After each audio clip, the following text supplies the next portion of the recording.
guys, so I'm just filming this video of the installation of all the DND products that I had unboxed in my previous video. The car is a bit messy right now because I've been trying to fit, I don't know if you follow me on Instagram, but there's this like weird squeaky noise that the clutch makes when it's pressed down or released, and I was trying to fix that earlier today. Still not fixed. I tried to grease the clutch fork pivot ball, and I tried to grease that. I don't know if that was successful, but I mean it wasn't because it still makes a noise.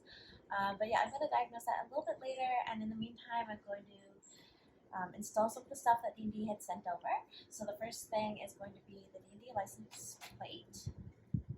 Nice and easy because I'm a little defeated, feeling a little defeated from not fixing that clutch issue. But because it's a Japanese car, the screw holes are actually meant for like a Japanese license plate, so it's just held in by zap straps here. So I'm actually just going to like cut it with a knife I use for wrapping, which means I'm probably gonna need a new blade because this will dull it.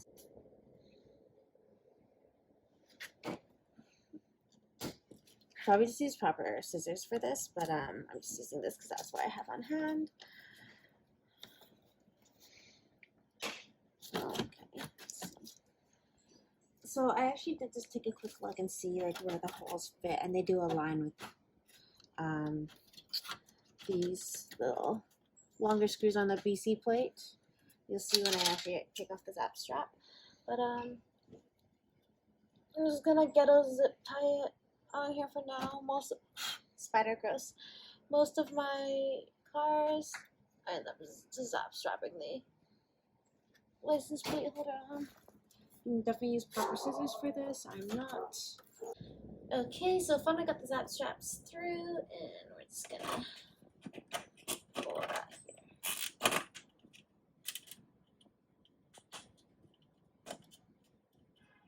Just cut the ends off after, but other than that, that looks pretty good.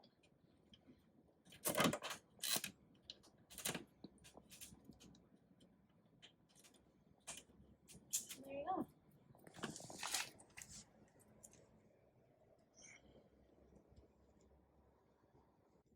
Okay, so I'm just going to install the D&D lower banner that I got for the windshield.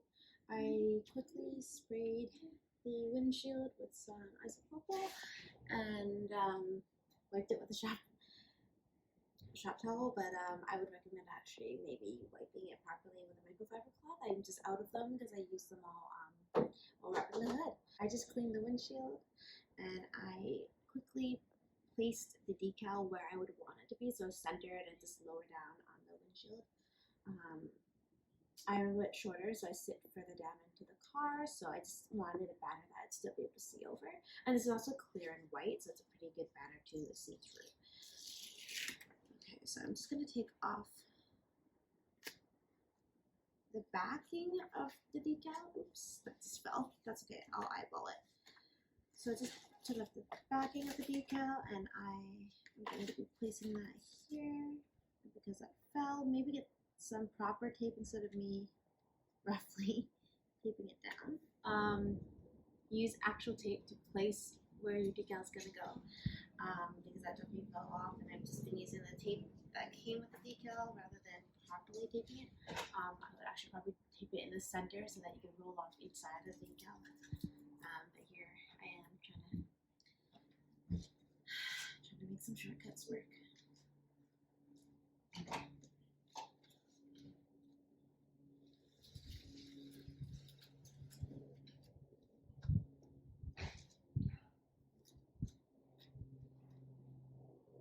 I would also use like a proper microfiber cloth rather than a shop bag, but yeah, that's not available to me right now, so that's okay. We're gonna use what we have.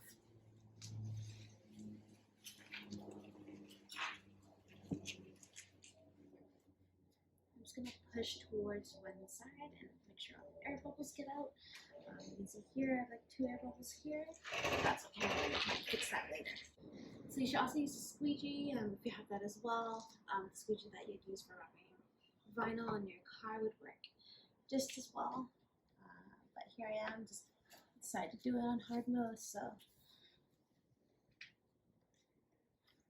Honestly, I think the biggest thing is like believing that you can't do anything, any work on your car without having all the proper correct tools. And I sort half the things I do. Not that it's correct or probably the best way to do it, but you can really kind of like picture out some of the items from like things that you have at home or just things you have already, and you don't really need to buy like all these fancy tools to do stuff with your car. Actually turned really nice. I really like the look of it already, and I'm not even done. Pulling the opposite right up against the windshield, so I'm not pulling up at all. Okay. I think I'm going ahead and just fix some of these smaller things because I can see them, these little bubbles here, but let's take some time like smoothing it out. Also, I do have a few chips in the windshield that will show through the vinyl and the decal as well. So next is installing the DND steering wheel. We're going to be taking off the OEM steering wheel first, and then installing the hub kit, and then the spline clip release, and then the DND wheel, as well as the little turn signal extensions. Yeah, first step is to actually remove the steering wheel. So we're going to on the two bottom bits here, you're going to see a little screw. I believe you need a T30 here just to undo that. So I'm going to go in there.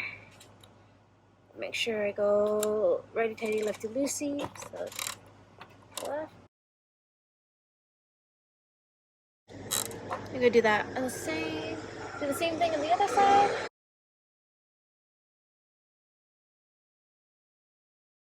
Okay, so let's take a look here again. Sorry, it's a bit hard for me to see and for the camera to see. Okay, so there are some tabs in the way, so you can't really take the screw out. So what we're going to do is we're going to use some needle nose pliers and just... I don't think you even fully get the clips out. Screws out. I think you just pull it because you can see that now this is kind of loose. Whole panel's loose. I'm going to do the same thing on the other side. So there was a little click. I don't know if you heard that, but there's a little click when it just pulled the screw out a little bit. So I'm gonna see if I can recreate. Oh yeah, it's already out on this side. Okay, and then I'm just going to pull this back, and there is the yellow. Yeah, perfect. Little yellow wire and attached here. I'm going to just unclip it using this clip. Using this clip here.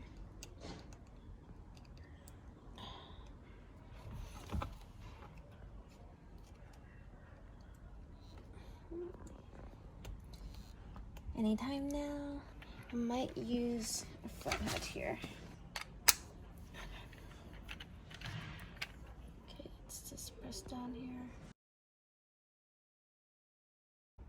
I used the big one. I should have used the small one. Instant regret. There we go. So I should have used a small flat. It's because that would have actually fit in that little notch there. But yeah, there you go. So I disconnected this wire here, and now I'm going to just disconnect or pull the pin out here to disconnect what I believe is the horn. And there's a center screw here in the middle that is connecting the wheel to the car. And I'm just taking a 19mm socket wrench and then an extension, and then stick that on there, righty tighty, lefty loosey. So on the left. Oh, that's tight. Okay. Okay. Hold on. They say this is called. I don't even know if I'm doing this properly. Okay. Okay, so I turned the wheel back and forth to lock the steering wheel so that way it doesn't move back and forth as I... Oh, well, it's still moving back and forth as I try to loosen this up. Okay, so I may have gotten some help, but it is now loose, and I'm going to just undo this. So I actually had disconnected... Oh, something to mention, I actually disconnected the battery before we started this whole process and waited like 10 minutes or so. The funny thing is the steering was actually not straight, so after waiting, actually you had to reconnect the battery, straighten out the steering wheel, and then disconnect the battery again, and then wait another 10 minutes. And now I'm realizing that moving back and forth to get the steering wheel locked kind of, now the steering wheel's not straight, so maybe think about that beforehand and make sure to time your battery disconnection ahead of time. Anyway, so oops, there you go. That is removed. And now we should just take this off. And it should. Some people rent rent something, a tool to take this off, but we are not going to do that. So we're just going to. Okay, we're just gonna pull.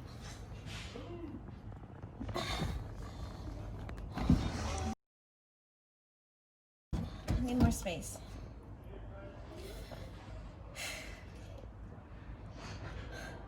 Okay.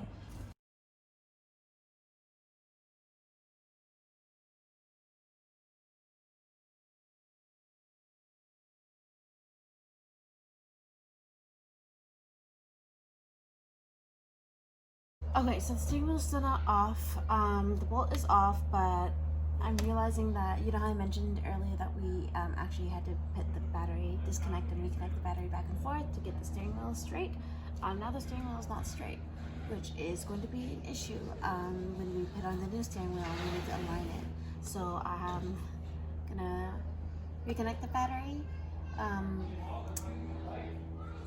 turn on the car, or even just get it rolling because the steering wheel's locked now, and then straighten out the wheel and the tires, and then again disconnect the battery, wait 10 minutes, and then we're gonna proceed again. Okay, so I actually wasn't able to yank it off, but I wanted to mention, before you try this, I actually put the screw back on and just threaded it the last few threads so that when you do pull it off, it doesn't hit you in the face. But that was not successful for me, so I actually had to get someone to hit it a bunch of times. And honestly, I think if you just literally hit the steering wheel back and forth on either side, that would just eventually come off. It's actually really hard to yank. I tried to pull it really hard, brace myself, but I actually wasn't able to yank it. So I think it just needs to be shaken loose, and then you can pull it off like that. Anyway, so here you are. Now we can finally get to the next step, 4 hours later. Hey guys, so a few more years has passed, and honestly, I couldn't really figure out why the hub wasn't fitting on this was on here.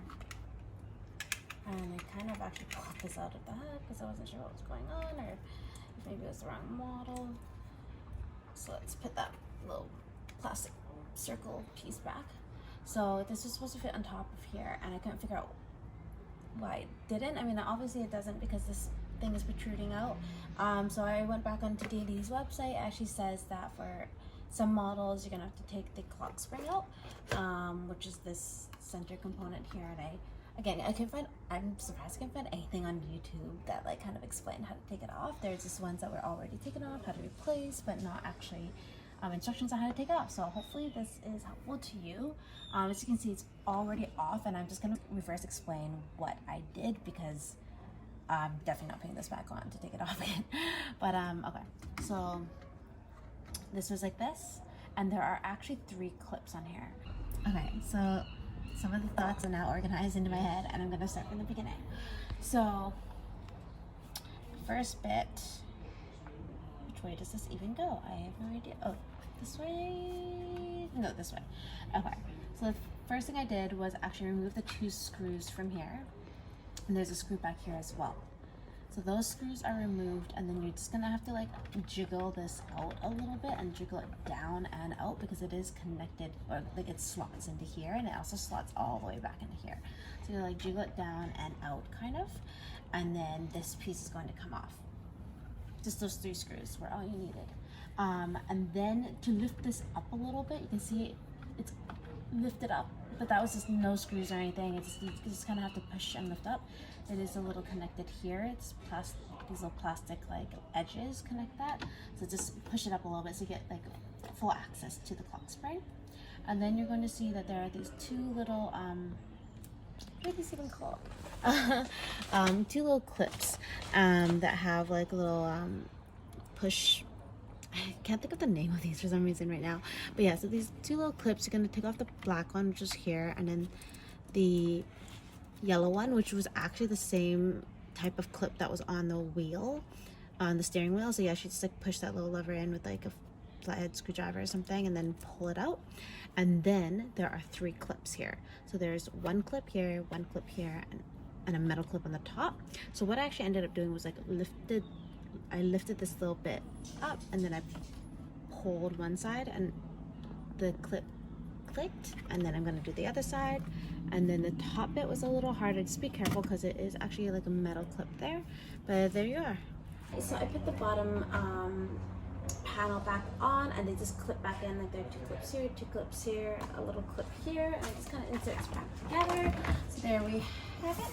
And the best part, I'm going to steal all these goddamn ratchet sets. okay, I'm just screwing the screws I mentioned back in, so the 2 at the top. Okay, I definitely thought that this was going to be like a 2-hour job, and I was going to go to IKEA and have meatballs and their froyo and everything, and now it's like 6 p.m. Anyways, that's with everything, I suppose. But this is honestly kind of just like a free-for-all. I don't even know if this is going in.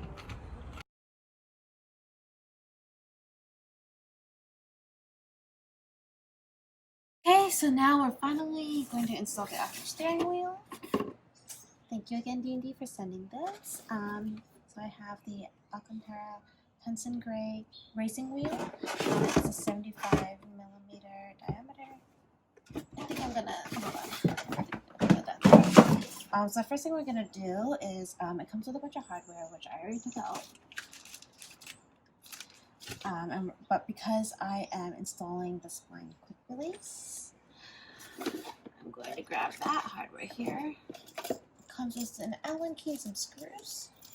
And I'm actually going to take this off, the top bit off. It's easier this way. Okay, well, I mean, I guess it's easier if I take it off properly, but there we have it. And I'm going to just put that, my hands are a bit greasy, so I'm trying not to touch the suede wheel. But I'm gonna put that there, line it up so it's nice and flat. I'm gonna stick that upside down actually, and should have probably done this on a table, but here we are. I'm gonna do it in the car. And I think that's an insect right there on the, oh my gosh, oh my god, take 2. The insect is now gone. It was a baby silverfish and it was quite scary. I am absolutely terrified, petrified of insects. They're just really scary. This is gross. They're slimy, they're dirty, just a lot of unpleasant things. I found that little, the hardware that came with the wheel again. So there are 2 bags here. And I'm going to open the one that has the wires. Probably not very hygienic. But here we are. I swear I'm actually a really neat person, but this is just this day and all of this has been kind of crazy. So I'm going to grab, they come in actually, oh, so they have like silver and they have black screws here. So there's actually a bunch of like lubricant already on the spline, if you see right here. And that is, there's also lubricant there in the quick release, and just leave that, that's supposed to be there. DND just puts that there, so it's all lubricated already. You don't have to get your own or anything. So this is the top, and that's gonna go at the top here. So I'm actually gonna fit that and just let that sit down here, and then take the nuts or the screws that are included, and they also include an Allen key as well. And I'm gonna just put that from the back, like bottom up, and I'm just going to hand tighten them. And I'm gonna do that 6 times. There are actually like 2 colors. There's silver and black in the box, and I'm just going with the black ones because I feel like that'll look better. Perfect. And then just going to flip that around. And again, so I'm avoiding touching the after steering wheel because my hands are so greasy. I tried to wipe them. I'm going to grab the Allen key that was provided, and then I'm just going to tighten this here. This section is now done. It has the steering wheel and the first half of the quick release all screwed in there. We're going to put that facing down, and then we're going to grab, I have the hub for the Toyota, and we're going to put the second half of the quick release here. We're going to be putting the DND logo on the very top here and matching that to the top.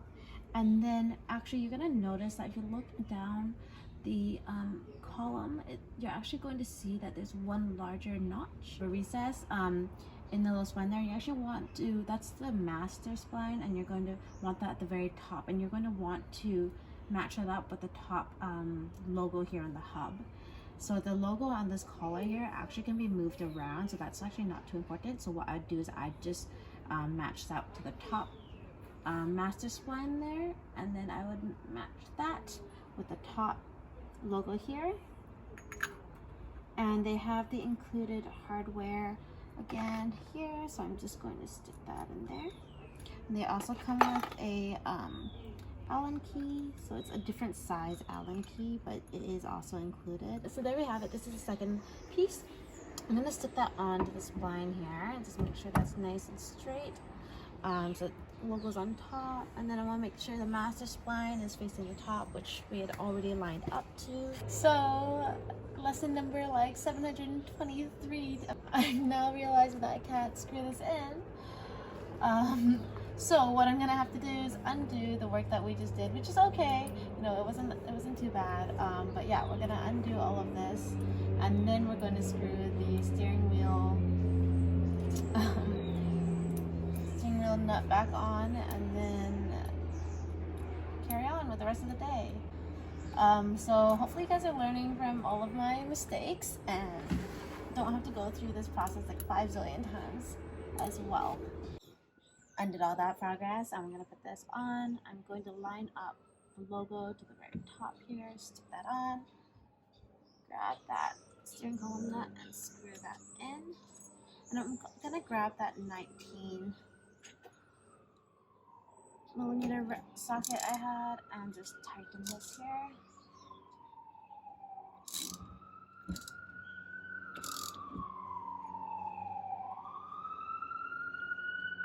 Okay.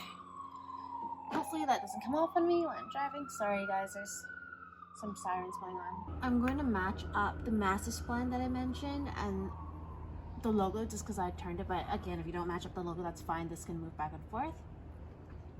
Up to there, and I'm just going to tighten these screws back in. Okay, so they're on. Tightened it with my hands and tightened it with the Allen key. And we're gonna take this bad boy that we worked on so long ago, and then we're going to insert that and just push this collar down. Okay, there we go. And there we go. Thank you for being part of this. Just kidding, we still have more to install. Okay, last but not least, we're going to install these turn signal extensions. So they actually come with like these little pads. First, I wasn't really sure what these pads are because there's like 2 packages. One's I think like, I guess like a centimeter each. There are 2 pads here, and then this one is like probably like a millimeter. 2 pads here as well, and that all came in a set. So I have 2 sets here, 1 for each side. So I was actually debating, to be honest, like which way does this go? I was looking at some videos. Some people put it on this way and just have it like on the turning component. Some people put it on the static bit this way. Some people put it this way. Some people also put it this way, which I thought were like all really interesting. This way makes sense because it is closer to the wheel, but I kind of want to see the D&D here. So I'm not sure how I'm going to do this, but they are fully adjustable. All the hardware is included, and the padding here, as you can see here, it's not a straight, like it's not a perfect circle. There's a little dent. I'm gonna use the padding here, and I'm probably just gonna move these around as I drive just to see kind of what works for me. But right now I'm looking at how far away this is. and it is actually pretty far. So I think what I'm going to do, originally I wanted it like this, just kind of like for style, because I think it'll look really nice that way. And I also want to put it on the turning bit, because I feel like if you put it on the straight bit, it's gonna be really hard to like reach around and like turn this if you suddenly need to, I don't know, put your headlights on or something. Yeah, I think have it this way. You can adjust this as well. It's fully, like, it's so adjustable, which is really nice. And I think I'm gonna have it sticking out like this. But because this isn't fully circular, as I just mentioned, I'm probably going to stick on these pads. It looks like they're just stuck on by adhesive, so I'm probably just gonna stick some on right there. Okay, that looks about right. This side is a perfect circle, so I don't actually need to use this. I figured out by just holding this and like screwing it in, they would get nice and tight. But the thing I'm realizing right now is you can see that there's a gap up top here and a gap bottom there. So originally I actually just put these 1mm pad on there because I thought that, you know, it was a complete circle, but you can see there's quite a bit. Sorry, that's a plane. You can see there's quite a bit of space here, right? And like it's pretty tight, or at least this bit is. This could be tighter, but like even with that, that's still a bit of space. So I'm gonna put the 1cm pads. I'm actually gonna put it on both sides here. So we're going to undo that and try again. Okay, so this is what the 1cm padding on both sides, and you can tell that's it's a little chunky, so we're probably not going to be using that. I'm going to try both of the 1mm pads and we'll see where that gets us, but stay tuned. I think honestly this is going to take a lot of like adjusting and accommodating and like testing it out, because your stocks are probably different on your car anyway. So just to give you a heads up, it's not like a clear manual like indicator of what kind of pads you should use, but you just got to play around. Or maybe it's me. Oh jeez. Okay, no,